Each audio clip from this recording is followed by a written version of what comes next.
Bising sebelum BBM John, sudah dari sini ada selaku dari Civic Consumer Civic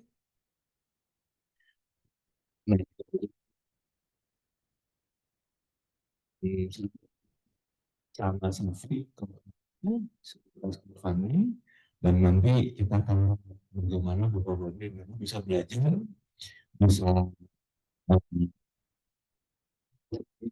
seni sampai saat ini eksis masih ada dan kita saya menemani bapak-bapak ibu-ibu untuk belajar lebih lanjut lagi. Jadi ya tapi ya sini coba sumber ini ya kan pelatihan konsultan jadi kalau konsultan nanti pulang ya tapi masuk yang lain baru insya Allah bukan yang bisa bisa para anggota dan para jejaringnya. Jadi saya terima kasih banyak uh, kepada Syafiq sebagai ini yang sudah saya kami uh, kita nanti sama-sama belajar hari ini.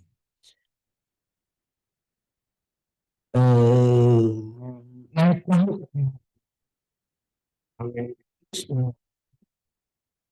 mari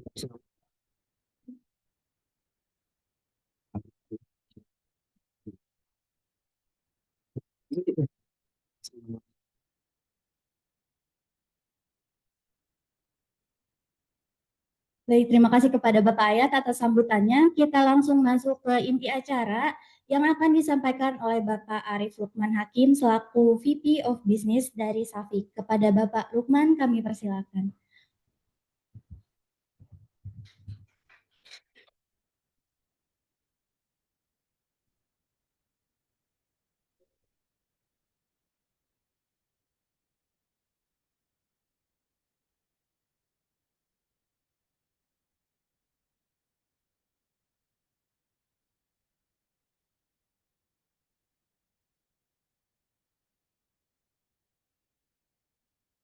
Assalamualaikum warahmatullahi wabarakatuh.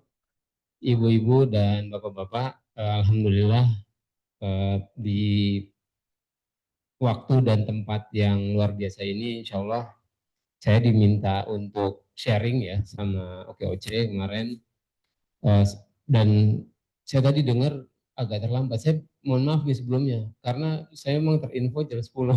Jadi ya mudah-mudahan nggak terlambat ini ya. Jadi kita insya Allah akan bicara atau akan diskusi lah ya, saya dengan ibu-ibu dan ada bapak satu ya, mengenai strategi keuangan bisnis. Sebetulnya kemarin saya ini sambil siapin ininya ya, slide-nya sudah ya, sudah siap ya. Oke, Bismillah, wassalatu wassalamu ala rasulillah wa ala alihi wa man wala. Kita langsung aja ya Bu, saya akan coba share materi. Kemarin saya diminta untuk menyampaikan sharing mengenai strategi keuangan bisnis untuk bisnis yang berkelanjutan. Sebetulnya saya agak bingung, saya sempat nanya ke ini audiensnya siapa? Mohon maaf nih Bu, Bapak, karena gini, ketika bicara strategi keuangan bisnis, ini apa ya, cakupannya tuh luas luas banget karena ada berbagai segmen dan berbagai sudut pandang. Makanya kenapa saya perlu tahu dulu ini siapa audiensnya, karena khawatirnya saya salah nih menyampaikan sharing, karena tadi ada memang ada beberapa sudut pandang, dan kalau dari usaha mungkin ada usaha mikro, kecil, menengah, sampai korporasi, sampai yang paling besar di perusahaan korporasi. Ini beda-beda treatment keuangannya dan sudut pandangnya berbeda-beda. Makanya saya berusaha nih coba menyampaikan materi dari, mungkin ibu-ibu juga ada yang sudah tahu nanti kita bisa sharing atau ya mudah-mudahan ini saya coba sharing dasar-dasarnya lah ya, konsep-konsep dan dasar-dasarnya. Nanti ada beberapa eh, poin yang mungkin sedikit hitung-hitungan lah, hitung-hitungan sedikit lah ya. Tapi saya akan coba jelaskan dengan sederhana mungkin supaya gampang diserap lah ya. Sebelumnya saya mau tanya, ibu-ibu ini pengusaha semua ya, Bu? Atau gimana? Ada yang iya usaha tapi udah punya usaha semua ya? Atau ada yang baru mau? Udah lama semua ya? Berarti kan paling enggak kalau saya kasih gambaran mengelola usaha, pengalamannya udah jauh lebih luar biasa nih mungkin ibu ya. Jadi ini teori Bu. Jadi saya mungkin kalau praktek ibu-ibu jauh lebih hebat dari saya. Saya banyak teorinya aja Bu. Jadi pertama gini, saya coba share mengenai siklus bisnis. Jadi ya mungkin bisnis itu kalau kita usaha nih ya mungkin sama lah sama seperti makhluk hidup lah. Kayak kita lah manusia lah dari lahir, bayi, balita, dewasa, tua, ya, ya mati lah. Bisnis juga seperti itu sebetulnya. Jadi siklusnya tuh akan selalu seperti ini. Mau bisnis jenis apapun dari konsep. Pertama konsep, ide ya. Oh kita mau bikin bisnis apa nih? Pasti mulainya dari situ. Setelah konsep, yang kedua ini disebutnya startup lah ya bahasa ini ya. Tapi ya mulai lah intinya start lah ya, mulai. Kita mulai ini di sini ini biasanya akan banyak uh, apa ya percobaan-percobaan atau misalnya tadi konsep itu kan diwujudkan ke kenyataan ya. Kalau saya punya ide buat bisnis ayam geprek misalnya ya.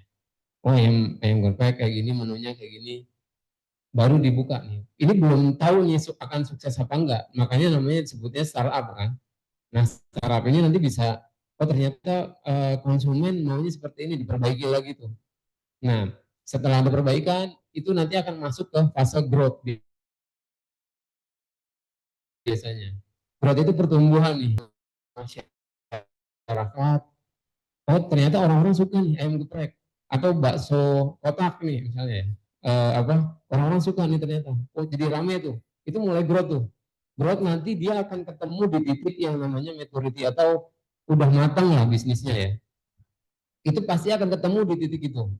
Nah, ketika ini bertahan di titik dan ini yang diharapkan semua orang atau semua pebisnis ya. Pebisnis itu pasti mengharapkan di putaran itu tuh di cycle putaran itu tuh ya udah saya udah mapan udah gini-gini aja lah. Tapi biasanya ini nggak akan istilahnya apa ya? Ya nggak ada yang abadi ya, Bu. Jadi ketika kita udah nyaman, nggak ada inovasi lagi, nggak ada ini lagi, nanti akan datang kompetitor atau ya pasti akan turun lagi tuh decline. Itu bisnis pun seperti itu, nature-nya akan seperti itu. Nah makanya di sini ada pointer nggak ya? Nggak ada ya? Kalau nggak ada, saya coba ini aja. Nah di sini kan ada dua jalur tuh ya. Makanya ketika dia sudah mapan, ini bisa growth ke atas atau ketika kita inovasi lagi nih, oh saya mau buka menu baru, buka cabang, itu akan terus tumbuh ke atas tuh. Atau dia misalnya ya udah saya gini-gini aja, ternyata datang kompetitor baru, terus yang lebih tokonya lebih bagus misalnya ya. Nah itu bisa turun ke bawah. Ini siklusnya seperti ini tuh bisnis itu. Mau bisnis apapun pasti kayak gini. Makanya ketika nanti udah titik di atas, dia juga akan bisa turun lagi kalau nggak inovasi lagi. Makanya kalau perusahaan-perusahaan yang sudah besar tuh, itu inovasinya nggak pernah berhenti. Terus dia cari orang lagi yang mikirin ini kita bikin apa lagi nih, bikin apa lagi terus tuh. Makanya dia akan terus tumbuh makin besar. Itu nature-nya seperti itu. Atau dia akan ya turun. Mungkin ibu-ibu kalau saya lihat ya maksudnya kalau saya mungkin udah banyak ya lihat brand-brand besar yang dulu di mungkin zaman saya kecil ya, yang sekarang udah nggak ditemukan lagi, yaitu karena udah turun melandai lah ya. Nah tadi mohon maaf. Jadi di fase-fase kritikalnya bisnis adalah di tiga fase ini, startup di fase pertumbuhan sama menjaga stabilitas. Nah ini kita bicaranya ketika bisnis ini mau berkembang ya. Apa sih yang perlu kita lakukan ketika bisnis ini mau berkembang? Biasanya ini saya coba bagi ke 5 tahapan lah ya, 5 tahapan kelompok. Di awal mulai ya nggak ada yang bisa kita lakukan, mulai aja dulu kan. Sebetulnya kalau bisnis ya mulai dulu aja. Ketika tadi konsep udah kita tulis misalnya, udah kita diskusikan, ya udah, kalau nggak dimulai dulu jadi bisnis kan, ya udah mulai dulu aja. Nah tapi yang kedua nih, ketika mulai ini banyak banyak pelaku bisnis atau pelaku usaha lah ya, usaha kecil ya awalnya yang baru mulai, ini mungkin akan terbagi jadi dua lah tipe lah. Ada yang memang ya mungkin idealis ya Bu ya. Maksudnya dia bertahan dengan konsepnya dia, enggak saya maunya seperti ini. Nah ada yang dia coba mengikuti oh konsumen ternyata ada, biasanya kan ada timbal balik dari konsumen. Ketika kita jualan sesuatu, oh konsumen ternyata nggak suka kayak gini nih. Oh sukanya yang warna merah nih atau yang warna hijau. Nah itu disebutnya ya pengamatan pasar lah. Kita perlu melakukan pengamatan pasar dan membuat produk market fit lah istilahnya ya. Jadi supaya produk kita ini yang awalnya udah bagus, tapi ternyata oh konsumen nggak terlalu butuh yang seperti ini nih. Ini harus diperbaiki. Jadi penguatan kapasitas lah ya. Jadi ketika mulai usaha ya kalau bisa jangan diem aja. Emang kita amatin nih konsumen. Oh ternyata dia nggak yang laku, yang ini nih, yang ini nggak laku. Nah itu untuk perbaikan tujuannya. Nah kemudian ketika sudah tumbuh bisnisnya semakin besar, ya pilihannya ada di balik lagi ke pengelola bisnis ya. Mau tadi, ya udahlah saya gini-gini aja. Ya kalau sampai di situ selesai sudah. Jadi ya udah gitu-gitu aja. Ada memang maksudnya gini, ini di bisnis ini nggak ada salah benar ya Bu. Jadi strategi ini nggak bisa kalau menurut saya, pandangan pribadi saya nggak bisa dijustifikasi. Oh, strategi A ini paling benar, oh ini B salah, nggak bisa seperti itu. Karena semua kembali ke masing-masing dan bisa jadi strategi A diterapkan ke bisnis B, di A berhasil, di B nggak berhasil, dan bisa sebaliknya.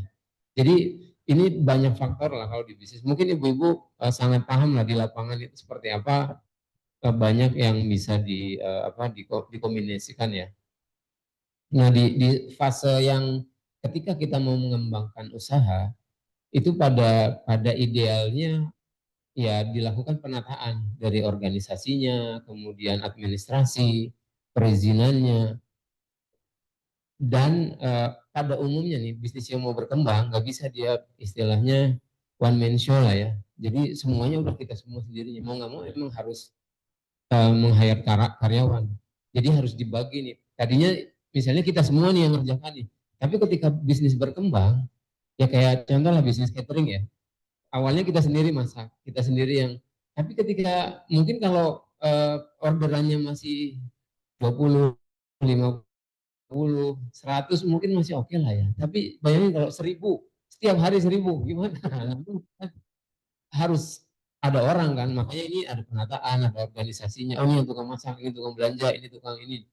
Jadi kita sebagai owner ya harus ngatur itu penataan organisasi, kemudian perizinannya dan lain-lain.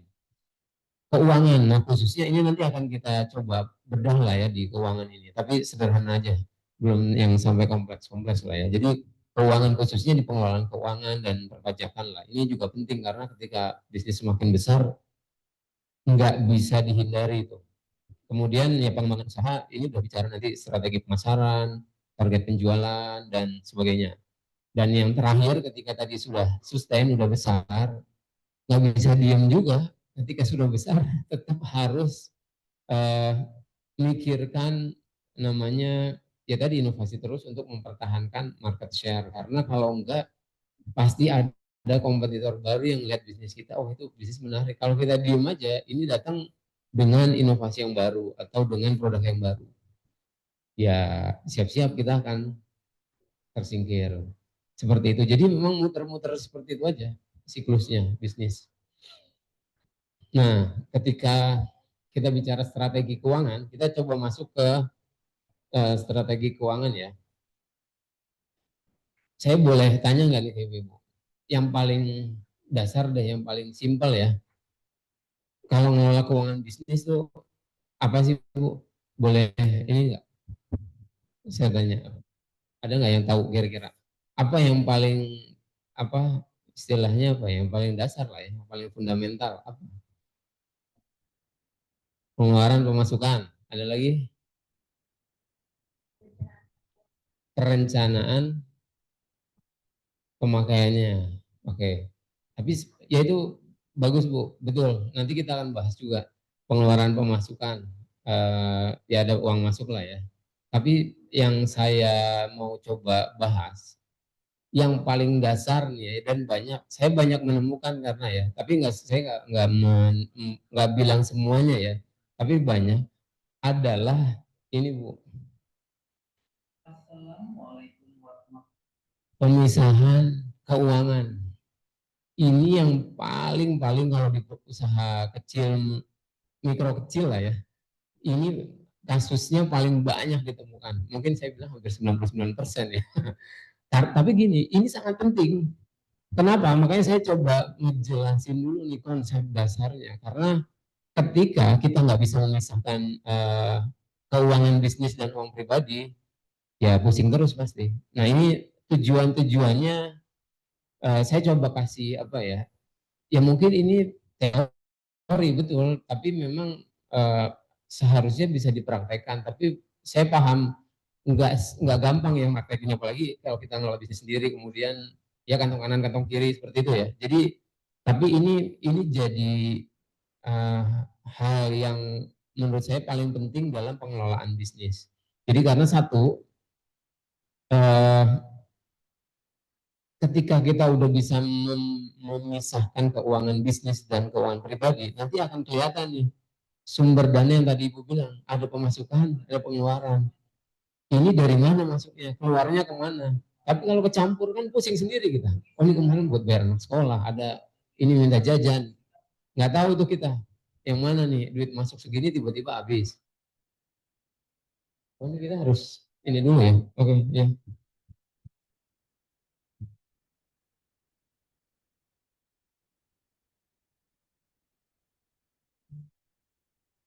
Berdiri, ibu-ibu, bapak-bapak, dipersilahkan berdiri untuk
baik, terima kasih.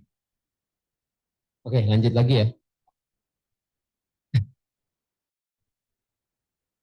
Bentar, sebentar. Jadi yang pertama tadi ya, ketika kita memisahkan sumber keuangan, keuangan bisnis dan pribadi, nanti kita akan tahu tuh ini duit lari kemana. Karena kalau nggak kayak gitu nggak akan bisa. Nanti nomor dua juga kita nggak, jadi sulit nih mau ini sebenarnya bisnis saya untung apa enggak sih? Atau untungnya seberapa besar sih? Kok tiba-tiba habis terus nih duit? Nggak tahu nih habisnya karena di bisnis atau karena keperluan pribadi kita. Kemudian memudahkan menyusun laporan. Jadi jangan harap ibu-ibu atau bapak bisa nyusun laporan keuangan atau bikin anggaran lah kalau belum melakukan ini. Saya jamin nggak akan bisa karena akan bingung. Jadi memang harus digaris tegas pemisahan pribadi dan bisnis itu. Kemudian 4, menghindari penggunaan dana yang tidak tepat tadi ya.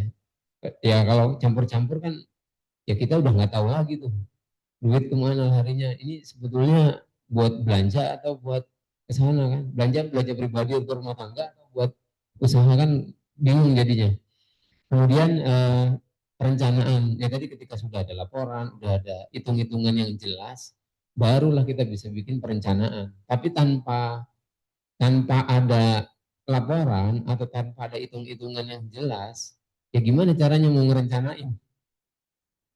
Kan jadi ngawang-ngawang nih kalau nggak tahu apa eh, kejadian sebetulnya gimana, nggak ada catatan yang nyata gitu loh. Nah itu pentingnya memisahkan keuangan bisnis dan pribadi. Jadi harapannya eh, teori ini bisa dipraktekkan ke pengusaha khususnya kecil mikro lah ya yang memang masih sangat saya paham sangat, sangat sulit lah tapi memang itu harus dilakukan kalau memang mau bisnisnya bertahan atau berkembang ya. Nah ini ada saya kasih tips ya ada 4 poin lah ya tipsnya ya. Satu buat anggaran. Anggaran ini maksudnya kalau di bisnis itu kan bisa paling enggak kita bisa punya gambaran lah ya, gambaran kasar aja. Oh nanti saya belanja hari ini 1, 2, 3. Oh ini bukan buat buat ke bisnis, ini ke pribadi. Sebetulnya ketika kita bicara catatan, catatan itu nggak perlu yang wah pakai Excel segala macam, pakai buku juga bisa bapak-bapak. Jadi kalau usaha kecil ya cukup aja lah pakai buku yang ini ada coret-coretan notes itu. Yang penting kuncinya apa di catatan itu? Disiplin. Yang penting disiplin mencatat. Ya saya cukup amazed. Ada beberapa yang saya pernah temui itu pengusaha-pengusaha dia punya buku tebel. Ya kalau habis beli lagi. Tapi itu bagus. Jadi dia bisa disiplin, bisa rapi itu catatan tiap hari itu dia catat. Padahal ya warung kelontong biasa aja. Tapi dia punya itu catatan. Itu karena penting banget Bu. Yang kedua, buat rekening yang terpisah antara pribadi atau bisnis. Kalau misalnya nggak rekening, ya amplop lah atau kotak lah. Yang penting eh, kantongnya ini disiapin nih. Oh ini buat bisnis, ini buat penerimaan A, buat penerimaan B, terus ini untuk pribadi, khusus pribadi. Kalau pribadi misalnya ngambil dari keuntungan bisnis, masukin dulu ke pribadi, kotak pribadi. Nah kita ambil dari situ.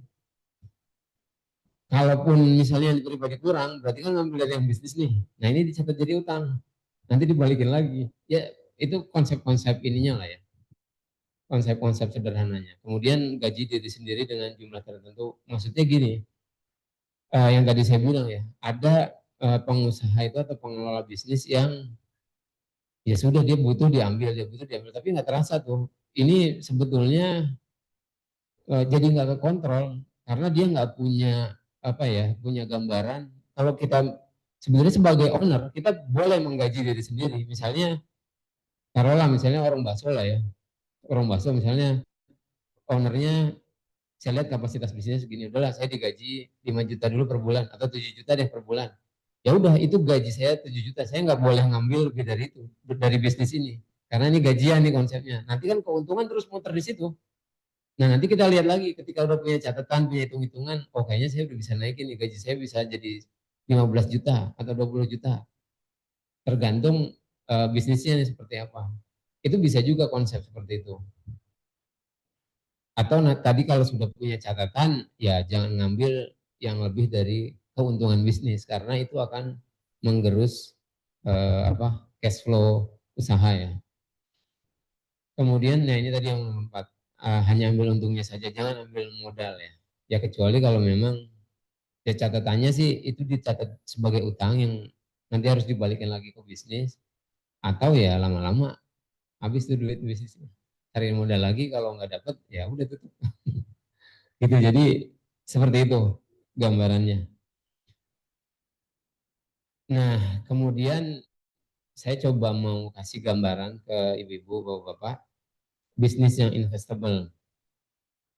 Jadi bisnis investable ini maksudnya adalah dia bisa invest lah sama orang lain ya, dari pihak luar lah, mau teman, saudara, bank atau operasi atau intinya dari pihak lain lah ya.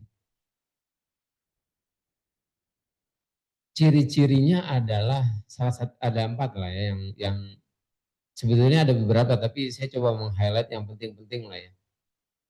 Intinya tadi dia bisa dilihat lah, di capture misalnya saya ada yang punya bisnis bakso nih, abang bakso nih saya tanya, bang ada laporannya nggak, ada penjualannya berapa sehari, untungnya berapa, ya dia ngasal-ngasal aja, misalnya jawabnya oh 100 mangkok harga sekian, tapi besok bertanya lagi beda lagi ngomongnya. Jadi kan apa ya, kalau nggak ada catatan, ketika ada orang lain yang mau, sebetulnya saya tertarik nih untuk istilahnya modalin nih usaha, tapi pas ditanyain, wah ini gak jelas ininya.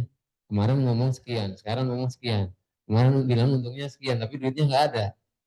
Ya hal-hal seperti ini kan jadi sulit nih, ada pihak lain, karena ada pihak lain yang mau akan menilai usaha kita nih. Jadi ketika ingin membangun bisnis yang investable, yang pertama ya harus punya laporan, catatan lah, catatan atau laporan ya. Laporan ini sebetulnya nggak perlu dipersepsikan seperti laporan keuangan yang kompleks lah, kayak nggak perlu seperti itu sih sebetulnya. Catatan itu sudah cukup lah, catatan tadi pemasukan, nanti pengeluarannya berapa, ada sisa saldo uang berapa setiap hari, itu nanti berarti uang saya ada sekian nih, terus bertambah, itu catatan cukup, nggak perlu sampai yang terlalu kompleks lah. Kemudian yang kedua, model bisnis atau produknya jelas dan sudah teruji. Jadi maksudnya ada, kan tadi ketika startup ya saya bilang ya, jadi ada bisnis yang belum teruji, jadi dia coba-coba lah. Mungkin gambaran sederhananya kayak mungkin Gojek lah, waktu awal-awal dulu ya, kan oh ini apa nih maksudnya, mana mau orang apa tukang ojek masuk ke aplikasi, tapi kan makin lama dia bertahan, teruji tuh, itu udah teruji, udah jelas produknya, oh ini kita kasih jasa, hitungannya seperti ini, oh jelas, udah teruji. Dan yang ketiga, punya potensi pasar luas, jadi bisa dikembangkan, karena ya tadi investor itu ingin berkembang, ingin bertumbuh, dia sebetulnya nggak nyari ya highlight terakhirnya ya, dia nggak nyari bisnis yang sempurna, karena nggak ada yang benar-benar perfect, tapi dia lihat potensi-potensi yang bisa dikembangkan. Kemudian memiliki visi yang jelas untuk berkembang. Tapi kuncinya jadi pengembangan ya, pengembangan bisnis. Itu. Nah, kenapa kita perlu investor? Ada 5 poin. Jadi yang pertama ya tadi pertumbuhan. Setiap kita mau mengembangkan bisnis pasti perlu uang ya. Salah satunya bisa dapat atau tambahan modal ya. Kalau mau ngerogoh kocek sendiri sih atau uang sendiri nggak ada masalah, nggak perlu investor berarti. Tapi kalau kita perlu pihak lain, ya itu tadi harus dilakukan. Kemudian ya kebanyakan sih, ya kalau investor kan karena yang kita cari uang ya pasti ya, ibu-ibu ya. Ya pasti masalah-masalah uang ini yang harus apa ya, harus dielaborasi lah dengan investor. Selain itu juga ada akses keahlian, misalnya memang ada beberapa investor yang dia punya keahlian, misalnya keahlian pemasaran atau dia punya keahlian di produksi, jadi bisa membantu eh, pengembangan bisnis kita nih atau melebarkan jaringan kita. Kemudian untuk inspirasi atau motivasi dan dukungan moral juga, dan meningkatkan trust bisnis. Kalau yang terakhir ini mungkin investor tertentu lah, misalnya eh, kayak mungkin ada lah ya di pengusaha UKM nih yang dikasih bantuan dari Bank Indonesia misalnya. Ya kan itu meningkatkan trust kan. Jadi oh ternyata dia udah dikasih dari Bank Indonesia nih, bagus lah. Itu meningkatkan kepercayaan lah ya. Ini catatan penting yang harus apa bukan camkan apa ya, ya harus dicatat lah ya. Kalau diterapkan, kalau kita ingin mengembangkan bisnis menggunakan uang pihak lain. Kalau enggak, ya enggak usah. Jadi kalau pakai saya pakai duit sendiri aja, ya udah terserah lah suka-suka. Tapi kalau pakai uang orang lain, nggak bisa suka-suka. Jadi memang yang pertama harus disiplin keuangan. Tadi garisnya harus tegas. Uang bisnis, pribadi-pribadi. Kalau perlu digaji ya digaji. Tapi kasih tahu ke pihak lain, oh saya digaji sekian. Dan catatannya ada. Kemudian disiplin, disiplin keuangan dan disiplin buat laporan. Karena ya biasanya investor itu juga nggak mungkin dia tiap hari nongkrong, atau ya pihak bank aja nggak mungkin kan nongkrongin, paling kan sebulan atau 2 bulan 3 bulan dia lihat laporannya gimana, penjualannya mana, ininya laporannya. Kalau nggak ada laporannya ya cuma cerita-cerita aja, ya lama-lama nggak percaya dia, ah ini cerita-cerita aja, nggak ada buktinya. Kemudian yang terakhir, yang paling penting nih, ketika ada pihak lain, ya tentunya kita jadi nggak bisa memutuskan, khususnya keputusan-keputusan strategis lah ya. Misalnya mau buka cabang baru atau mau nambah produk baru, mungkin jadi harus konsultasi, karena ini kaitannya ya ujung-ujungnya duit, Bu. Karena kan buka cabang butuh duit, nanti ntar dulu ngomong dulu sama investor, karena kan uangnya jadi bukan uang kita sendiri nih, karena ada pihak lain yang ada di dalam situ. Nah itu kunci-kuncinya di situ, ketika membangun bisnis dengan uang orang lain ya. Jadi harus dijaga 3 poin ini. Nah kita coba masuk sekarang ke sesi yang paling teknis ya. Saya coba kasih gambaran ini mengelola keuangan bisnis. Poinnya adalah membuat laporan dan anggaran, dan dimulai dengan pertanyaan, kenapa sih harus kayak gini nih? Ya tadi, satu, banyak pengusaha UKM yang sering ceritanya tuh ya penjualannya ini kayaknya lancar-lancar aja, bisnisnya bagus, tapi uangnya habis terus, tapi nggak tahu nih kemana.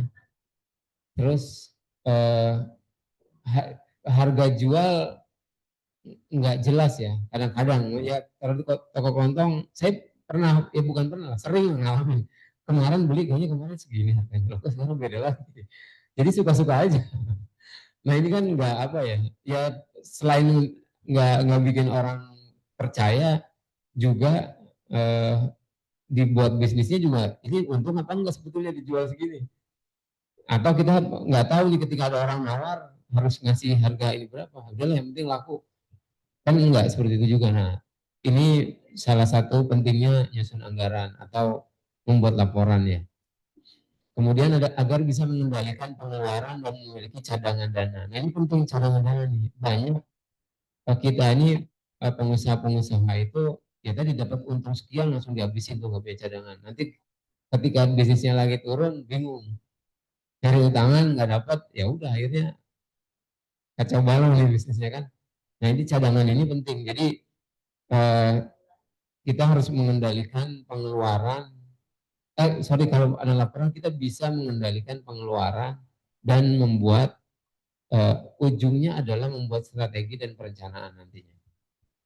Seperti itu. Nah, jadi tanpa laporan dan anggaran bisa jalan, nggak ada masalah, bisa jalan-jalan aja. Tapi ya tadi, ini kayak kita ke hutan tanpa peta lah ya, ke gunung atau ke hutan. Ya mungkin ini masih probability, tapi bisa juga tersesat dan ya udah habis. Bukan sama bisnis itu kan kayak rimba lah ya. Kita jualan ini kalau nggak punya arah, nggak punya ini, ya udah buka-buka aja, habis lama-lama kan, gitu. Nanti utang lagi. Jadi hidupnya dari utang terus tuh. Kan kita nggak mau seperti itu ya. Nah, ini kita coba masuk ke teknis. Siapa yang pernah, ibu-ibu ada yang pernah tahu menyusun laporan laba rugi ya? Atau sebelum ini deh, eh, saya mau tanya, ada yang tahu nggak? Coba di kita sharing lah ya. Bedanya pendapatan sama laba, tahu nggak apa?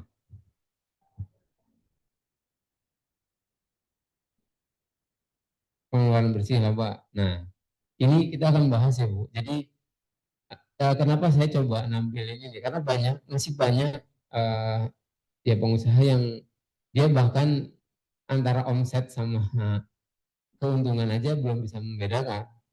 Jadi dikiranya omset itu duit dia.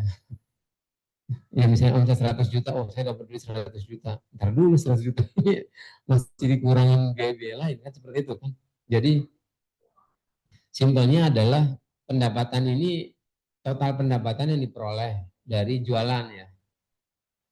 Kemudian nanti kan ada harga pokok tuh. Pertama dikurangin harga pokok. Harga pokok lah kalau kita jualan barang harga kulaan lah ya. Itu ketemulah laba. Ini masih laba kotor. Kan tadi kalau kita bisnis kan ada bayar listrik. Buka toko itu kan ada bayar listrik. Ada kalau misalnya kita punya pegawai, gaji pegawai. Ada biaya administrasi. Walaupun cuma beli kertas satu rim atau ini, itu kan ada uang yang keluar 50.000 lah, 100.000. Itu perlu dicatat karena itu jadi beban bisnis tuh. Dan biaya lain-lainnya. Nah, ini baru ketemu laba usaha namanya.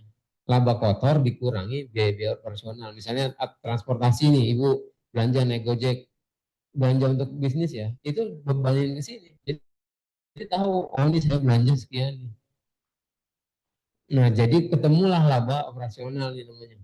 Terakhir, nah ini kalau beban keuangan ini sebetulnya opsional lah ya. Mungkin kalau ada yang biasanya utang atau ini beban bunga tuh dicatat ke situ tuh.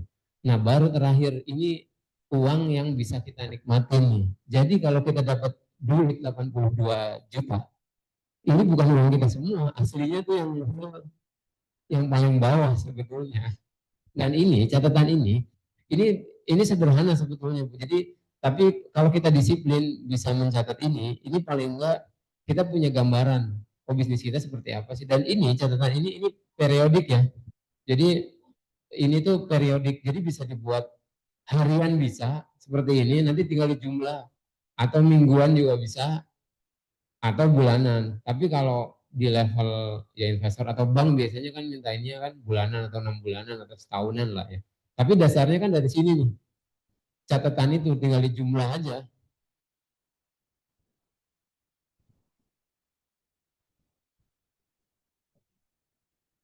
Oh iya sebentar.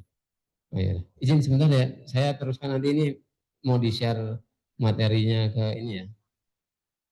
Oh, ini harus di ini dulu sebentar ya. Sebentar ya, Bu. Mau nge-share materinya ke online juga. Hmm.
Oke, mohon maaf tadi ada kendala teknis, jadi kita balik lagi ya, Ibu, Bapak-Bapak. Nah, ini eh, catatan lah ya, catatan ini disebutnya catatan laba rugi. Jadi kita bisa mengcapture atau memotret eh, laba atau rugi usaha kita. Nanti ini kalau kalau kalau kita bedah seperti ini kan, catatan-catatan usaha kita, kalau ini terjadi rugi, misalnya ada biayanya, ini jadi kelihatan. Soalnya ini juga ini atau saya belanjanya di sini aja atau di sini misalnya udah 7 juta, tapi untungnya udah 7 juta, saya udah habis duluan di sini. Jadi kita tahu nih fungsinya catatan-catatan seperti ini adalah salah satunya kita bisa tahu nih harga pokoknya saya belanja kemahalan di toko ini nih. Jadi kita bisa mikir nih, oh saya harus cari yang lebih murah nih.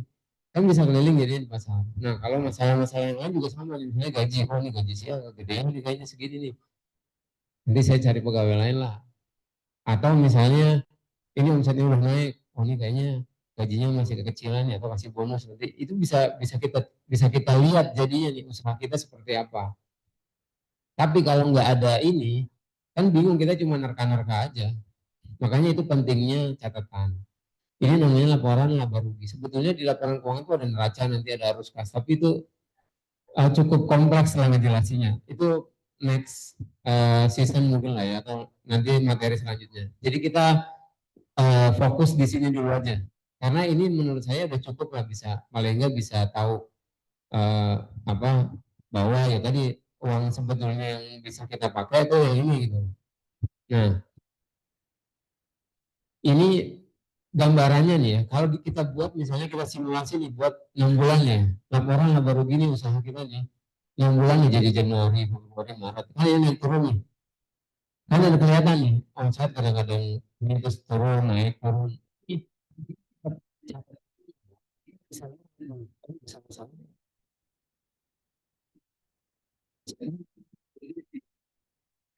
setahun tuh kita bisa lihat juga tuh, selama setahun bang bisa di mana sih, dan kita kan bisa tahu nih, ini ternyata emang ini lakunya pertama dan aja atau yang lain ini kenapa itu kan season apa.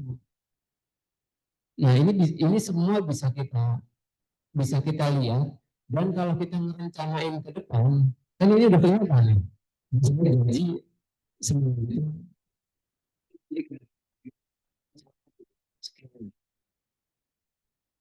ini juga bisa dicampur ya kan. Nah ini kan kalau cadangan-cadangan biaya itu bisa dimasukin ke sini. Sebetulnya ini modelnya bisa gini nih. Ini cadangan, ini kan biaya yang lain nih. Misalnya ibu mau cadangin dana 1 juta, 1 juta nanti kan di sini berkurang menjadi 23 juta kan. Tapi sebetulnya kan 23 juta ini istilahnya ada kantongnya lah ya. Pencadangan tuh biasanya di kantongin cadangan 1 juta setiap bulan tuh. Jadi ibu punya dana cadangan 1 juta. Walaupun ini dibebanin di sini istilahnya nanti saya keuntungannya cuma 23, tapi saya punya dana cadangan. Itu bisa seperti itu. Nah, ini saya coba mau menggaris bawah ini. Jadi nanti kita akan coba gali ya mengenai penyusunan anggaran. Itu poin utamanya di sini. Nah, kalau di usaha itu ya di harga pokok ini, karena itu paling besar di usaha ya. Kecuali jasa ya. Kalau jasa ya nanti di sini biasanya gaji atau tapi kalau barang atau produksi jualan kue, jualan bakso, ya ini kan di sini nih yang paling menentukan. Karena kalau di sininya udah kecil atau bahkan nggak untung ya habis nanti ke sini kan. Dikurangin terus. Sebetulnya ini saya coba gambar ini misalnya nih ya. Kita bisa kasih contoh nih. Ini kalau dibuat laba rugi periode 30 Juni misalnya. Ini kan berarti 6 bulan. Jadi Ibu juga bisa lihat laporan ini biasanya orang bikin laporannya itu bisa 3 bulanan, 6 bulanan, atau 1 tahun. Tapi kan bisa ini apa kalau bulanan itu bisa dilihat seperti ini. Kalau 6 bulan jadi seperti itu kan. Jadi omset selama 6 bulan 400 juta.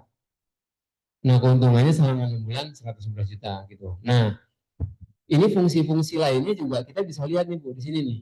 Ini kan ada masa nih, untungnya cuma kecil.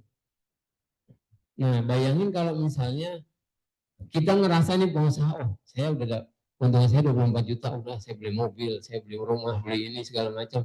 Kan nggak tahu nih, besok-besok nih ada masalah ini, ada masalah ini nih.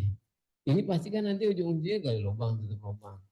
Nah, makanya tadi ketika kita tahu ini kita udah jalan 6 bulan, 3 bulan, setahun lah.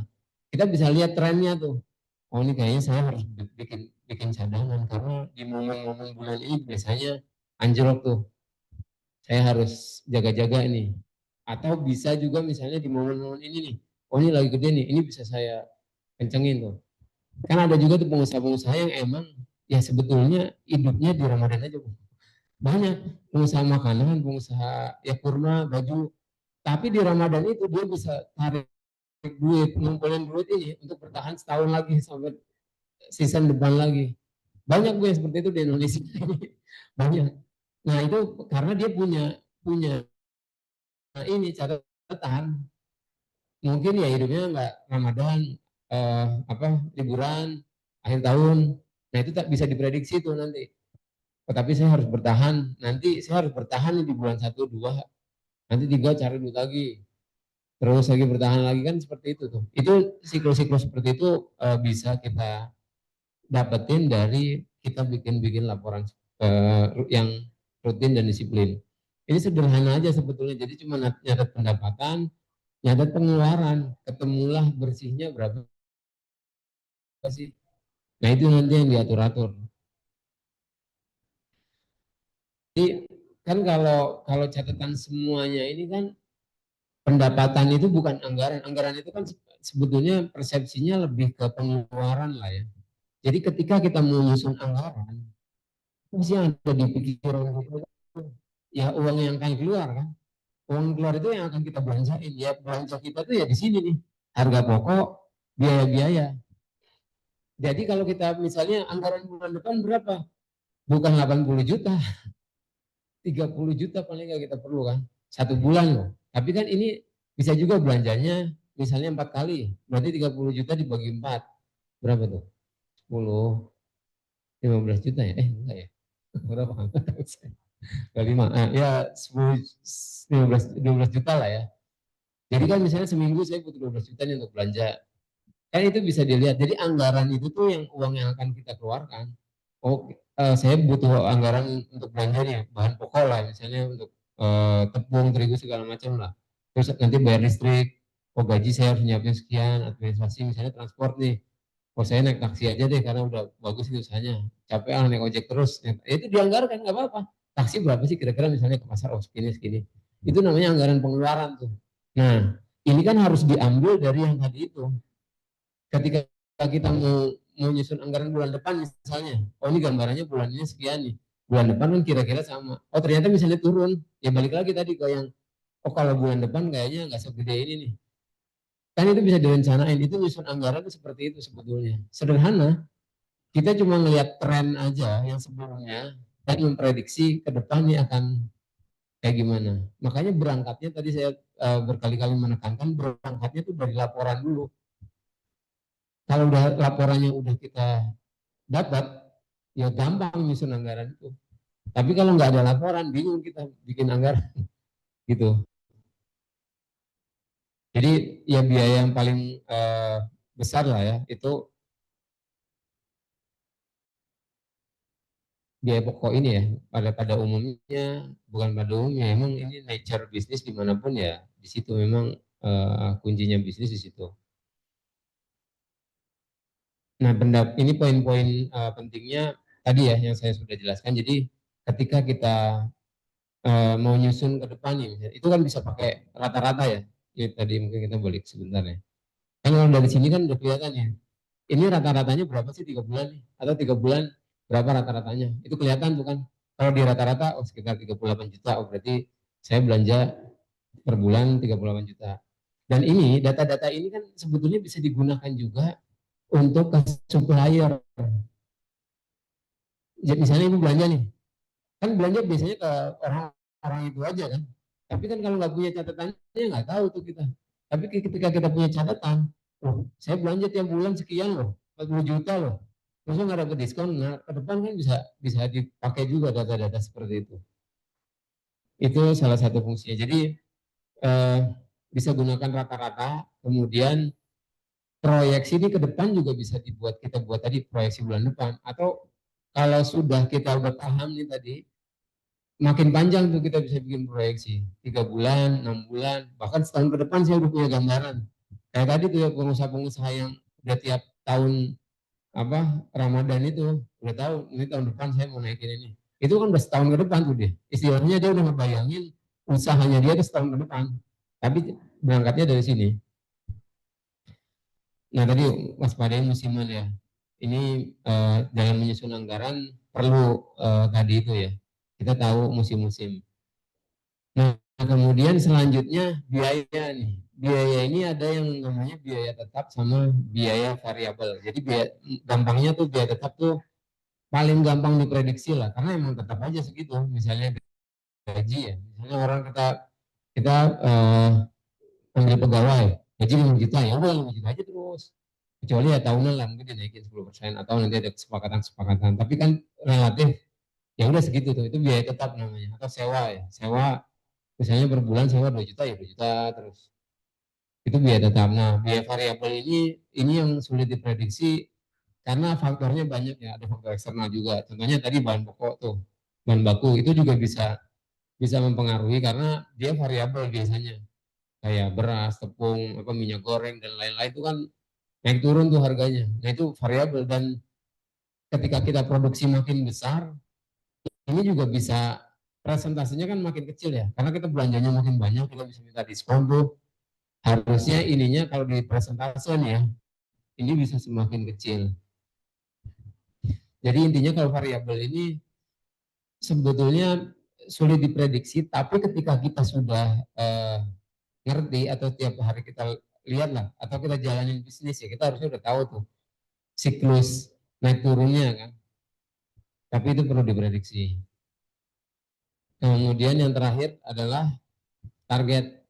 Nah, target ini mungkin kalau awal-awal kita bisnis atau usaha ya tadi jalan dulu sejadi-jadinya. Tapi ketika kita sudah jalanin usaha misalnya 2 tahun, 3 tahun, seharusnya ini bisa ditarget laba dan cadangan ya. Laba ini bukan sekedar ya udahlah yang penting saya dapat berapa aja. Tapi kan tadi ketika kita sudah nyusun laporan ini bisa ditarget. Saya bisa main di sini. Misalnya tadi ya apa namanya, lapor ke supplier, diskon dong saya udah belanja ini. Ini kan ngecil nih, labanya bisa naik kan, atau gaji nih bisa kurangin atau ya itu bisa main di situ atau listrik lebih hemat, cari ini lebih hemat, nanti kan bisa di sini nih. Makanya jadi target ini bisa diprediksi atau bisa kita rencanakan. Yang umumnya ya realistis itu ya 20-30% dari omset ya. Itu udah bagus lah. Kemudian ya tadi poinnya adalah laba ini bukan sisa tapi direncanakan. Dan poin yang paling penting pencadangan. Pencadangan ini ya tadi emang banyak sekali usaha khususnya usaha kecil menengah yang mungkin baru-baru mikirin cadangan, mikirin laba. Ini belum. Tapi nggak apa-apa. Tapi ini penting. Maksudnya ketika ada dapat orang, jangan sekali-kali pikir ini langsung dihabisin. Karena harus bentuk cadangan itu penting. Tabungan, cadangan itu simpelnya tabungan sebetulnya untuk kondisi-kondisi darurat. Itu poin-poin yang saya share mengenai ya pengelolaan keuangan, penyusunan laporan dan anggaran sederhana ya Bu ya. Nah ini saya tambahin sedikit lah ya. Mungkin ini wawasan aja. Permodalan usaha yang secara umum nih. Ya sepengalaman saya dulu pernah di bank, pernah di beberapa lembaga keuangan lah ya. Tapi rasanya ini benar sih harusnya. Kesimpulannya permodalan usaha itu cuma ada 4. Muter-muter kemanapun nih berbagai jenis lembaga itu 4 4 aja ini.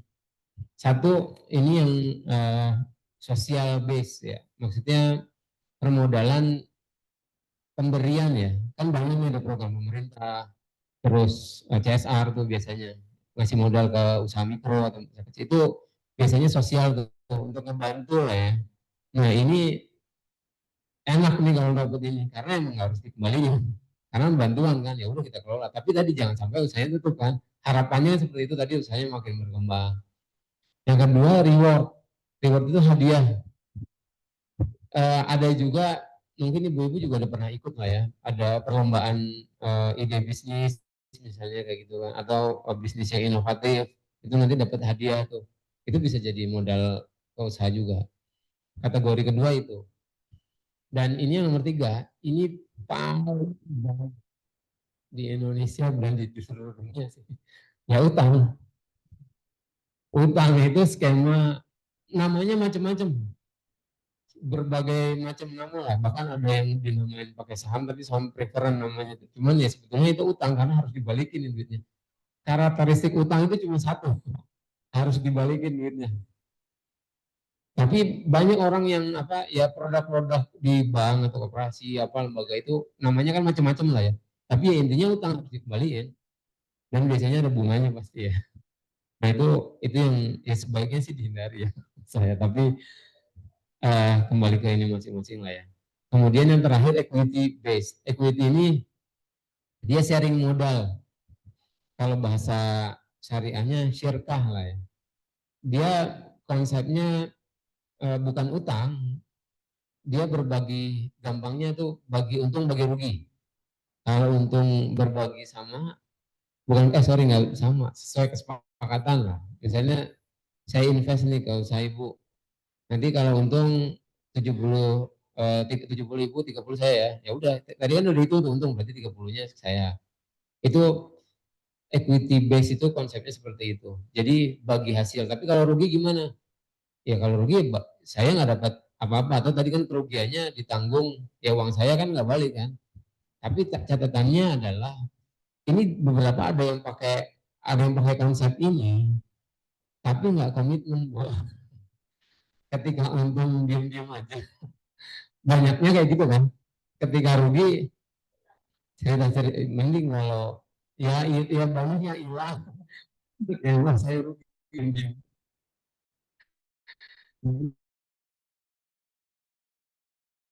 Ini yang menerima dana dari luar, usahakan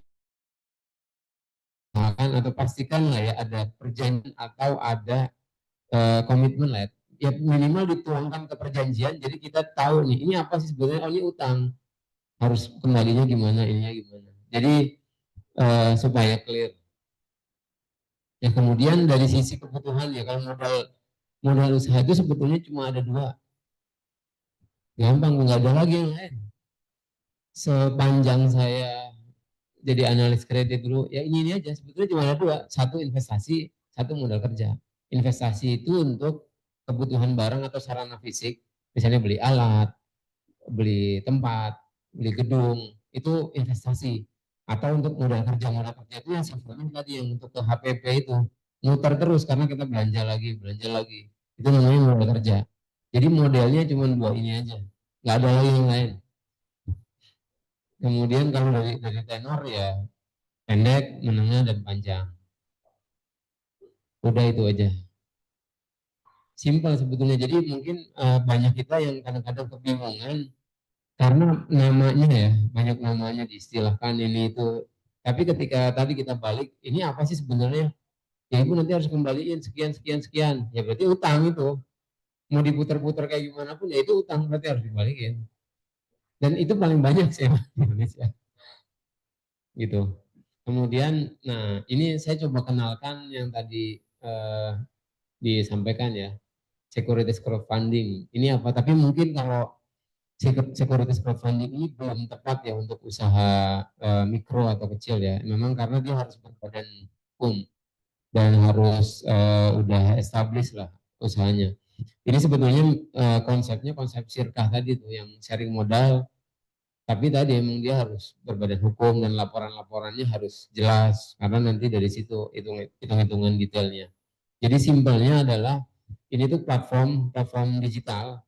Kita di website ini menghubungkan penerbit atau pengusaha lah ya, usaha perusahaan yang butuh dana sama pemodal. Jadi kita bukan bank yang punya duit, tapi kita punya sistem yang di dalamnya ada ekosistem investor yang dia mencari usaha yang mau dimodalin. Tapi dia harus berbadan hukum, minimal PT atau CV. Itu bisa sampai 10 miliar untuk penggalangan dananya.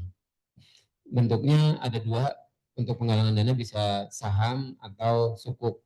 Saham ini jadi melepas sebagian besar kepemilikan saham perusahaannya ya, atau sukuk ini kayak semacam surat utang lah, tapi surat utang syariah lah ya simpelnya.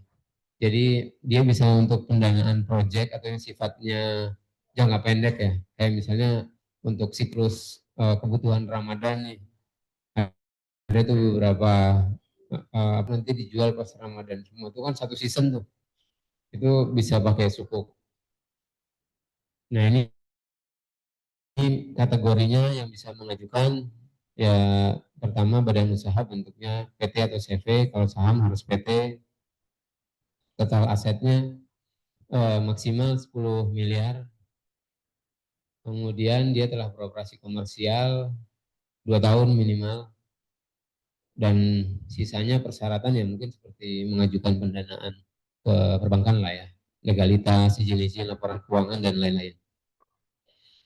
Nah ini kan karena kita syariah, jadi kita melakukan screening juga terhadap satu jenis usahanya yang tidak bertentangan dengan prinsip syariah, yang kedua pengelolaan usahanya, kemudian pengelolaan keuangan usahanya. Jadi di Syafik ini usaha-usaha yang ingin mencari pendanaan dari investor retail lah ya, tadi melalui sistem kita ini kita screening dari 3 poin ini. Mungkin itu yang bisa saya sharing. Sisanya mungkin kita diskusi lah ya, saya serahkan atau gimana format ya. Mungkin selanjutnya kita diskusi. Kalau ada yang mau ditanyakan atau didiskusikan, silakan. Insya Allah kalau saya bisa jawab, saya akan jelaskan. Yes.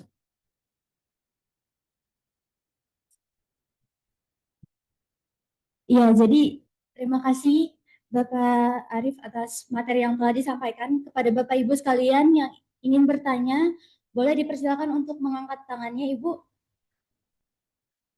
Iya, baik.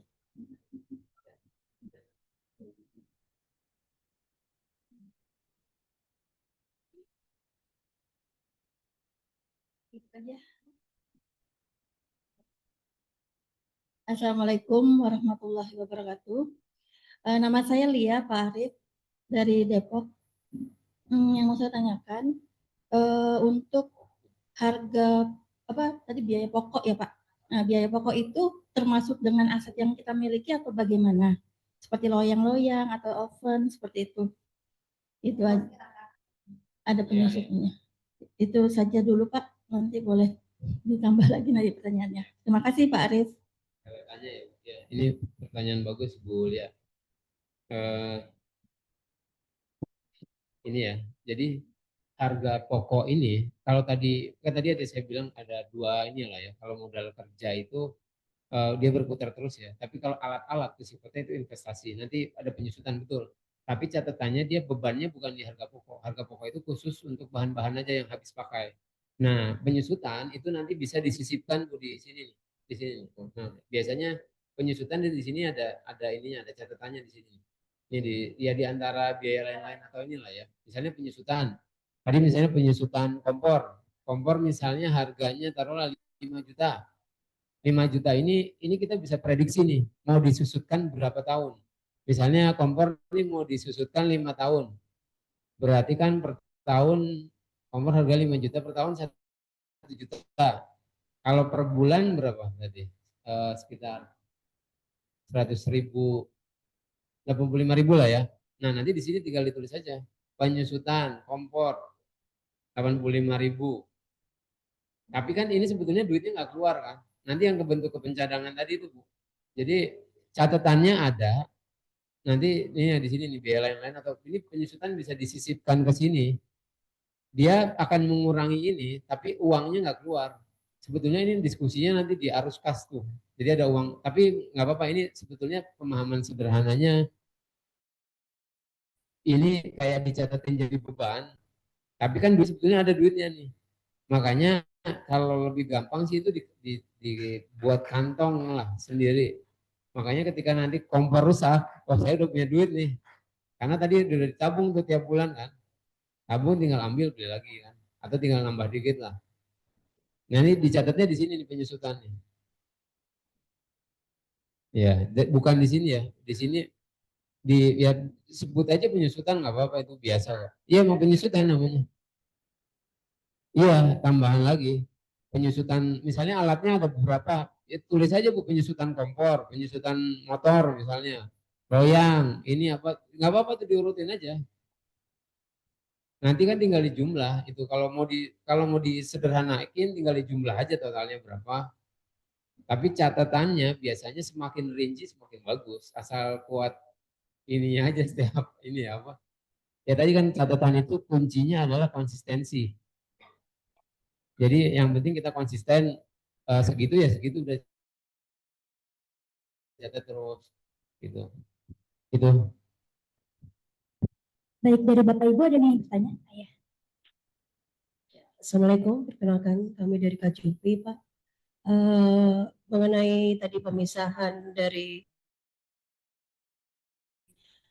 modal pribadi dan modal usaha itu ya Pak ya. Terus terang aja kalau kita masih dalam level grow up itu Pak, itu tuh kita masih susah ya untuk memisahkan. Tapi alhamdulillah kalau kita udah punya istilahnya event yang besar, jadi kelihatan marginnya, itu baru kita bisa memisahkan dari usaha maupun pribadinya. Cuma permasalahannya kita sekarang ini kan kurang percaya sama bank ya Pak ya. Jadi modal itu kita simpan secara cash. Kalau menurut Bapak gimana ya? Ibu nggak percaya sama bank kenapa? Ya kan sering tuh kadang-kadang saldo kita ketarik yang nggak jelas hilang tiba-tiba atau bagaimana gitu. Ya, memang ini ya, kan bank itu banyak ya Bu. Memang nggak dipungkiri ada kasus-kasus seperti itu Iya, lah. jadi ketakutan sendiri. Ya, ya.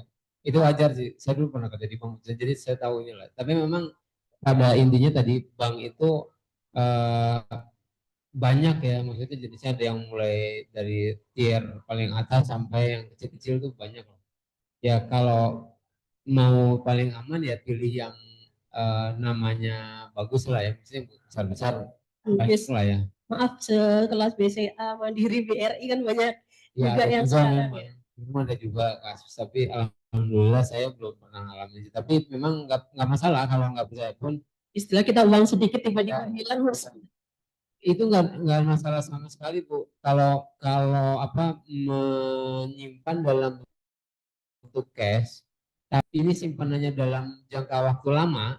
Misalnya tadi kan pencadangan yang sifatnya Ya, ya sewaktu 2 tahun, modal. 3 tahun. Kalau untuk muter-muter ini modal aja nggak ada masalah menurut saya sih. Yang penting tempatnya aman kan.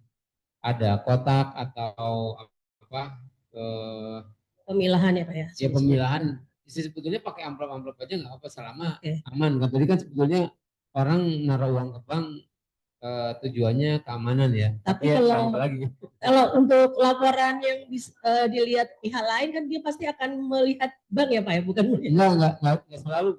Lihat laporan keuangan aja ya. Bisa tadi ketika Catatan aja. kita punya buku catatan, saya dulu pernah, ini saya cerita inilah ya, cerita aja ya. Dulu saya pernah jadi analis kredit itu zaman udah mungkin 15 tahun lalu lah. Ya saya pernah ngurusin usaha-usaha kecil mikro juga. Memang catatan buku itu penting buat kita nih orang bank. Ya walaupun nggak ada catatannya di bank, tapi ketika kita lihat rapih nih catatan, oh ada pendapatan sekian-sekian, itu bisa dipercaya kok. Selama konsisten tuh. Tapi akhirnya kan memang banyak buku-buku itu kan tadi. Kalau Itu saya selama ini kalau waktu penjualan tiap hari jadi omset bisa kepantau, tapi kalau cuma akhirnya sebulan cuma 2-3 kali Bapak jualan, jadi kita nggak kepantau, jadi males gitu. Oh iya, ya itu makanya tadi sebetulnya kan ketika pengelolaannya tadi saya bilang ini nggak bisa, strateginya masing-masing kan kembali lagi, dan itu nggak ada masalah selama yang penting kan senyamannya kita aja. Kalau nyamannya mau cash yang penting kan aman tadi itu, dan catatan-catatan itu dibuat. Baik Gitu. Pak, terima kasih.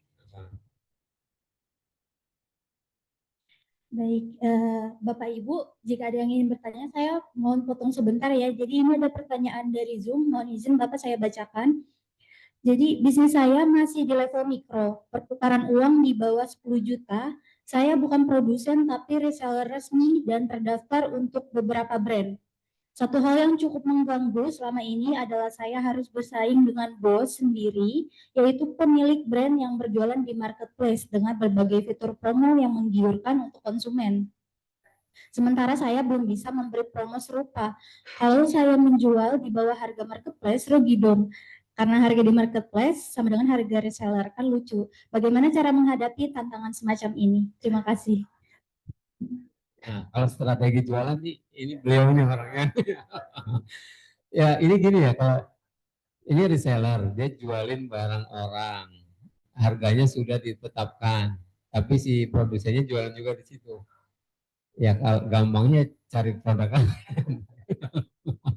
Nah, kalau ini kan akhirnya pada akhirnya gini, apa ya strategi apa kira-kira yang bisa di mungkin gini kalau kalau saya ya salah satu alternatifnya kita bisa dongkrak penjualan kita lewat sarana lain ya, misalnya sosial media kita buat sendiri, Instagram atau TikTok, ya kita dongkrak lewat situ, karena kan kalau di mungkin tadi eh, ya perputarannya kecil di marketplace, kemudian kalau untuk promo mungkin biayanya besar kan ya, dia nggak ada uangnya. Nah, kita juga pakai cara-cara kreatif seperti itu, misalnya ya memang mau nggak mau harus effort lagi nih bikin konten, bikin ini kan di TikTok atau di Instagram atau di Twitter, banyak sekarang kan sosial media yang ini untuk ngedongkrak marketplace pribadi ya, bukan si, ya mau nggak mau kalau kita jadi apa istilahnya reseller barang orang, ya brand orang itu akan kedongkrak juga ketika ketika penjualan toko kita naik, kan yang dibeli barangnya, namanya barangnya itu pasti akan naik juga, itu nggak bisa dihindari. Ya solusi satu-satunya yang mau itu ya sendiri, buat brand sendiri gitu. Jadi ya upaya yang bisa dilakukan saya rasa itu sih, kita buat ini sendiri, tapi mungkin bisa juga sambil di strategi. Nah, nanti saya kalau dia udah terkenal nih yang apa sosmed ini, bisa juga kita buat aja produk yang sama dengan brand sendiri. Itu salah satu alternatif lah ya. Tapi tadi kalau mau head to head melawan istilahnya bosnya tadi ya berat memang. Perlu perjuangan, betul, intinya perlu perjuangan gitu. Mungkin itu sih saran saya. Oke, baik. Semoga jelas ya Bapak atau Ibu yang bertanya di Zoom. Sekarang saya buka lagi untuk pertanyaan Bapak Ibu yang ada di sini. Boleh Ibu.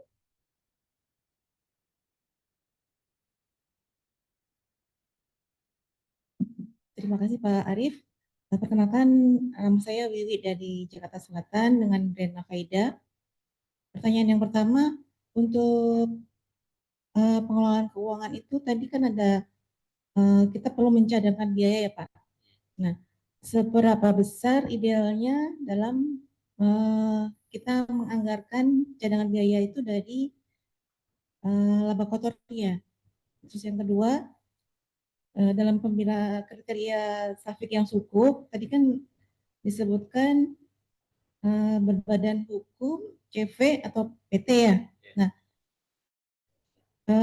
apa penafsiran kami itu untuk perusahaan atau TV yang sudah besar gitu ya Pak, atau untuk kita yang UKM yang berbadan hukum PT juga bisa atau bagaimana Pak persyaratannya? Terima kasih. Mungkin yang pertama masalah pencadangan ya Bu. Kalau pencadangan itu sebetulnya nggak ada apa ya aturannya atau pakem yang betul-betul saklek gitu lah ya. Kembali lagi ke jenis usahanya atau keperluan pencadangannya ini untuk apa. Kayak misalnya kalau di yang paling sering lah ya, yang paling sering di usaha-usaha yang kecil itu sewa biasanya, cadangan biaya sewa. Sebenarnya tapi kan biaya sewa itu tadi bisa disusupkan ya. Susupkan itu kan nanti dapat sama juga tuh nanti ada uangnya. Tapi bisa juga dicadangkan tambahannya tuh misalnya. Yang misalnya kita prediksi di tahun depan biaya sewa kayaknya akan naik 10% nih. Ya berarti cadangannya segitu tinggal dibagi berapa bulan. Untuk apa? Betul. Betul. Dan itu bisa ada berapa kantong Bu? Pencadangan untuk A, pencadangan untuk B, pencadangan untuk C. Dicatat nanti totalnya berapa? Oh, misalnya saya harus cadangin 10 juta. Atau tidak ketemunya misalnya tadi kalau Ibu mau pakai persentase, ya tinggal dipresentasekan aja. Oh misalnya ini rata-rata pencadangan saya berarti 2% lah dari laba kotor misalnya. Ya itu bisa juga. Itu kembali ke perencanaan atau strategi masing-masing. Intinya pencadangan ini kan fungsinya jangan sampai ketika terjadi hal-hal yang nggak kita inginkan atau di luar prediksi, kita gelagapan nih nggak punya ini. Pencadangan ini juga nggak harus 100% kan dia mengcover itu kan. Mungkin bisa lebih juga, kalau lebih alhamdulillah kan ketika terjadi. Tapi bisa juga paling enggak nih ketika kejadian, oh saya udah punya 80%, tinggal nambahin sedikit gitu loh. Kan fungsinya di situ sebetulnya biar nggak terjadi goncangan yang terlalu besar lah ya. Itu sih mungkin itu dulu yang ditargetin lah. Paling enggak saya punya dana darurat nih, once terjadi apa-apa paling enggak saya adalah, walaupun harus tetap nambahin lagi sedikit tapi kan enggak, daripada 100% kan besar kan, berat kan gitu.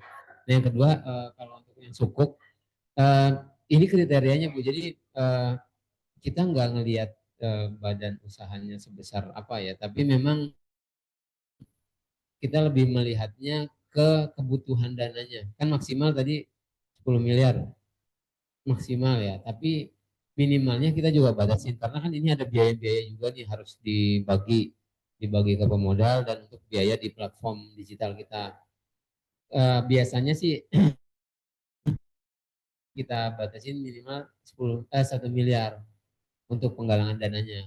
Dan ini sifatnya untuk project kebanyakan sih. Misalnya buka cabang baru itu bisa juga, atau ada beberapa kalau brand-brand makanan atau pakaian tuh di Ramadan kemarin tuh, jadi 6 bulan sebelum Ramadan dia butuh dana misalnya 2 miliar atau 3 miliar nih untuk produksi tuh, ya mungkin bisa saya sebut salah satunya Inafukis nih kalau ibu itu Inafukis sempat menerbitkan sokok di kita untuk produksi itu 3 bulan sebelumnya, karena dia produksi besar-besaran tuh, jadi pas Ramadan fokus dia jualan aja, produksinya udah istilahnya udah mau selesai lah, udah turun lah. Tapi kan butuh dana besarnya itu 3 bulan atau 4 bulan sebelumnya untuk dia belanja bahan baku sebelum bahan-bahan naik, atau bahkan kalau mau narik ini lagi 6 bulan sebelumnya gitu. Jadi kalau untuk minimalnya ya tadi minimal 1 miliar lah untuk ini, karena ada biaya-biaya nanti kalau terlalu kecil habis di biaya-biaya sayang. Jadi mungkin alternatif pendanaan yang lain bisa di ini juga gitu. Baik Bapak Ibu, apakah ada pertanyaan lainnya?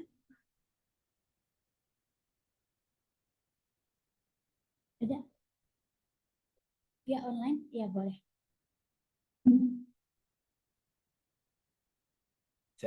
Ini izin membacakan pertanyaan dari online, Mas.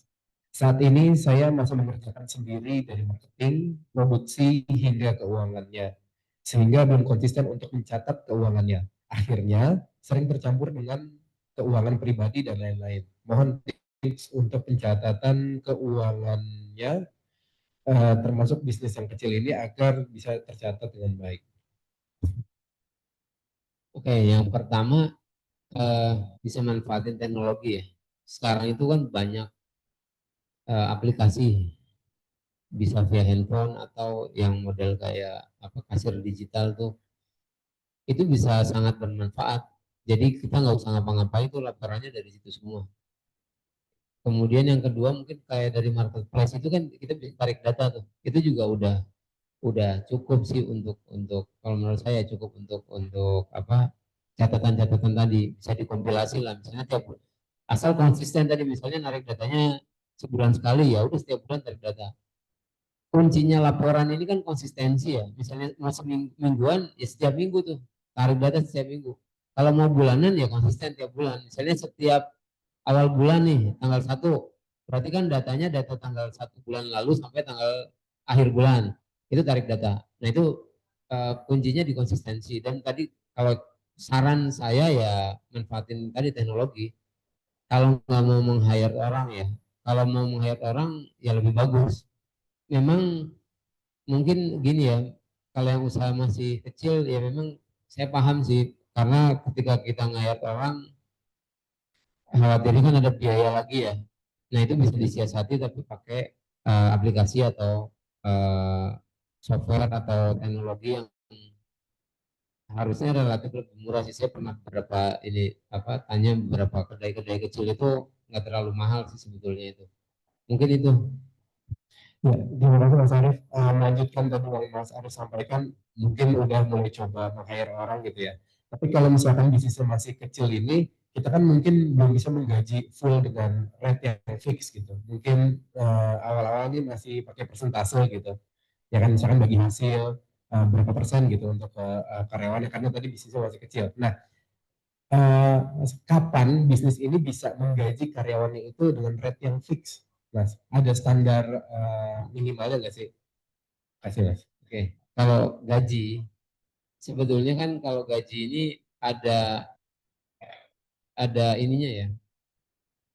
Kalau untuk keuangan, saya rasa jarang atau hampir nggak ada yang dipakai rate persentase ya. Itu biasanya kan kalau persentase untuk bagian marketing atau sales, yang dia ya bisa digaji lewat hasil penjualan kan. Kalau dapat penjualannya sekian ya dapat besar, kalau kecil ya kecil. Tapi kalau biasanya yang pegawai-pegawai yang di tingkat operasional yang dia memang standby atau rutin, ya memang harus digaji fix. Nah, terus kapan mulai kita perlu meng-hire kayak karyawan atau menggaji orang? Ya tadi balik lagi ke strategi masing-masing ya. Jadi ketika kita udah, mungkin tadi yang pertanyaan tadi, ketika dia udah ngerasa kelimpungan nih, usahanya udah berjalan ya, udah mulai kelimpungan. Kan ini jadi pilihan, ini ada 2 jalur nih. Saya tetap akan stay ngelola ini semuanya sendiri. Ini sampai udahlah, saya masih sanggup. Ya sampai kapannya ya sampai kita nggak sanggup kan. Kan pilihannya ini kita masih sanggup seperti ini terus, atau nih kalau kayak gini-gini terus nih saya susah nih ngembangin usaha. Ya ini mau nggak mau harus ada yang dikorbanin. Artinya kan misalnya tadi kita dapat uangnya segini nih 25 juta buat kita semua, ya ini saya harus nambah lagi, udahlah nggak apa-apa lah, tapi saya punya visi nih. Kan itu kayak apa ya, kayak kita mau punya cita-cita lah ya, harus ada dikorbanin kan. Ya pilihannya di situ. Itu pilihan-pilihan yang menurut saya sih sangat sulit ya diteorikan. Atau misalnya kalau di industri-industri tertentu sih bisa aja, misalnya saat omsetnya udah sekian atau market share-nya, tapi kan kalau kecil ya nggak, belum bicara market share lah ya. Yang penting untuk bertahan aja dia bisa bertumbuh. Tapi tadi kalau umumnya nih usaha dikelola sendiri semuanya itu ya nggak ada sih, saya belum pernah ketemu usaha besar yang semuanya sendiri. Ya pasti usaha-usaha kecil yang ya udah gitu-gitu aja. Karena kalau mau besar mau nggak mau ya memang harus kayak orang tadi membagi yang tadinya semua dikerjain ke kita satu-satu tuh. Mungkin tadi kalau mulai dari keuangan, oh saya di produksi marketing masih bisa saya handle sendiri, tapi sini saya keuangan. Ya udah cari orang keuangan, udah kamu urus keuangan, urus pajak. Kita fokus nih di sini nih. Nanti kalau yang ini udah beres, dilepas lagi nih operasional, udah penjualan saya fokus, operasional saya cari orang. Nanti ya lama-lama kan seperti itu tuh. Ya tahapannya tadi bisnis memang seperti itu, pengembangan organisasi gitu.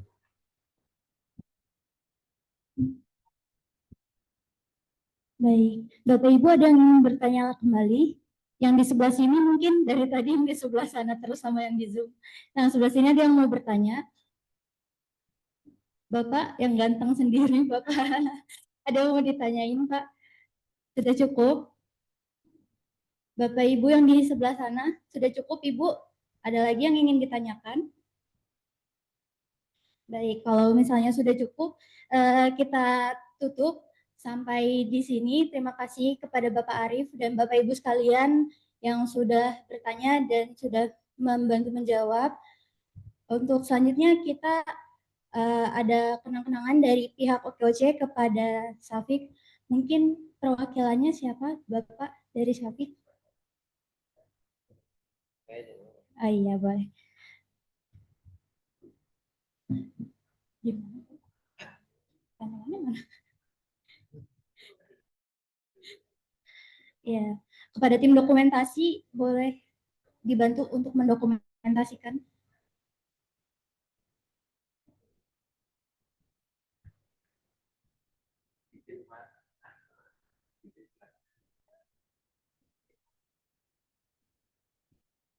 Baik, 1, 2, 3.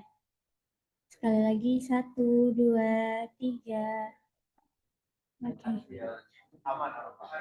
Sekali lagi Bapak. Sekali lagi Bapak. Foto bareng Ibu. Nanti habis ini. Iya. Jadi 1, 2, 3.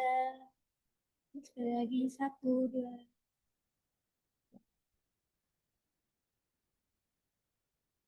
Sudah.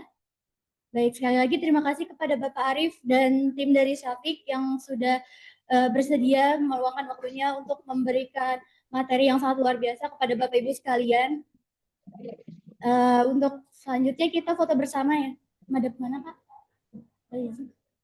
Di depan aja. Jadi saya mengundang Bapak Ibu sekalian untuk maju ke depan. Boleh diatur Bapak Ibu berdirinya berbaris, kita foto bersama.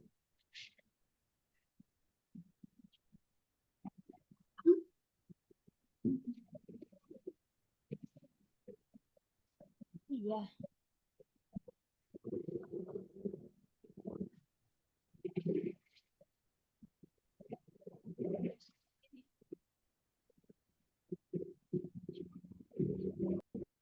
Ayo Bapak Ibu maju.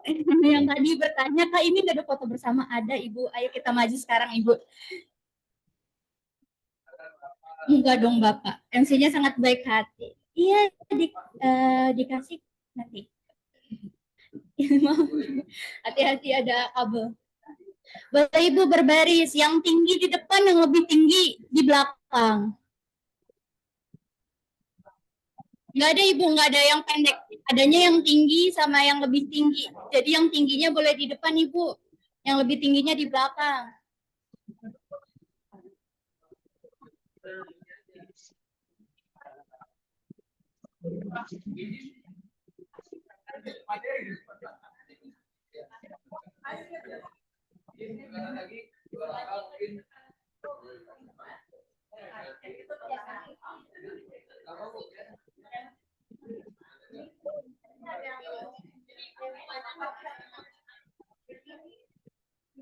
Boleh Ibu yang di sini jangan menumpuk. Bagi geser ke sebelah sana Ibu.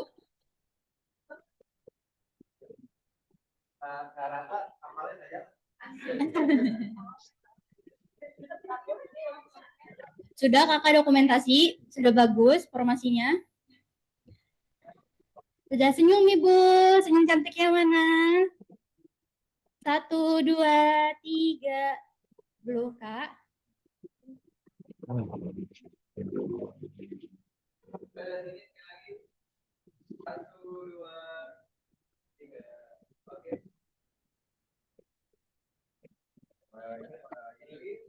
Oke, Bapak, Ibu tolong tunggu sebentar ya. Kita foto bersama pakai goodie bag kita.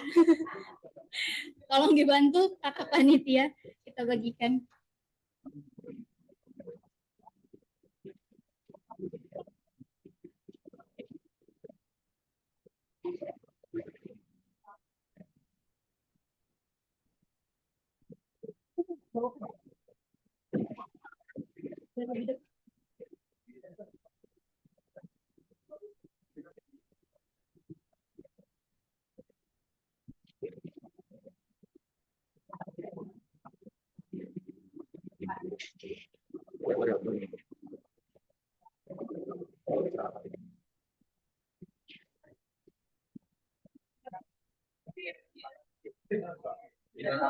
Iya Ibu, tolong ya Ibu dipegangnya OKOC-nya di depan. Walaupun Bapak Sandi gambarnya di situ, tapi kita fotonya pakai gambar OKOC ya Bapak Ibu.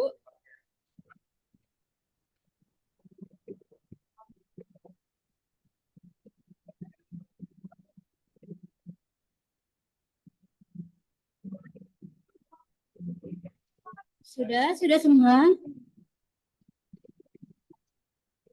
Oke, kita foto sekali lagi ya Ibu. Sekali lagi Ibu mohon izin.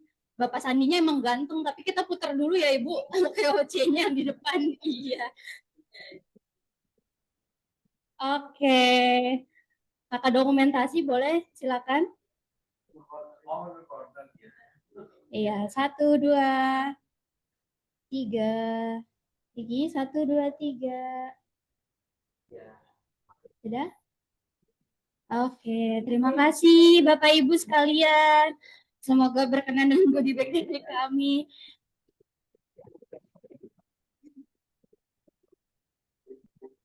Oh iya, Bapak Ibu sekalian, mohon perhatiannya, izin Bapak Ibu, halo. Iya. Tolong ya Bapak Ibu, bagi yang ada sampahnya boleh dikumpulkan di meja sebelah sini, meja belakang. Iya, boleh dikumpulkan sendiri ya Bapak Ibu, sampahnya tolong diurus masing-masing buat